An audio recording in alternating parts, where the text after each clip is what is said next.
Since I really like football, did a year of research in the head injury field and then worked in it for around 3 years, and I'm really mad about what happened with Tua. I'm going to talk about it. So when you sustain a concussion, you have to fully recover from it before you're allowed to do any other activity, because if you never fully recover from it, it'll make you more susceptible to sustaining another concussion. There are also these things called subconcussive impacts, which are hits that aren't hard enough to cause a concussion, but a buildup of them over time can also make you more susceptible to sustaining one. Now let's talk about Tua. On a Sunday, he hits the back of his head on the ground, gets up and starts stumbling, which is an immediate red flag of a head injury. Pull him out of the game, get him into a concussion protocol. He went into the protocol, he was cleared from it, and then went back and finished the game. But on that Thursday, he hit the back of his head on the ground again and immediately went into fencing, which is an even bigger red flag of a head injury. And the thing that worried me, which when I was watching it live, I noticed, and throughout the tons of replays that they showed, which they really shouldn't do for those types of extreme injuries, and something that a friend texted me immediately after was, the hit didn't even look that hard. Remember what I said about it being easier for you to get a concussion if you never fully recover from the first one? Which brings me to my last point. Second impact syndrome is when you sustain a second concussion without ever fully recovering from the first, which can not only lead to prolonged post-concussion symptoms, but can also lead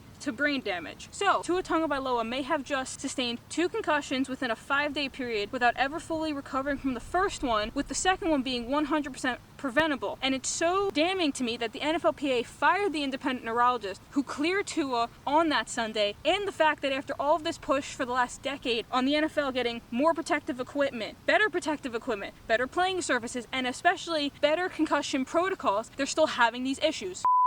Also, football needs to be played on grass. Bye.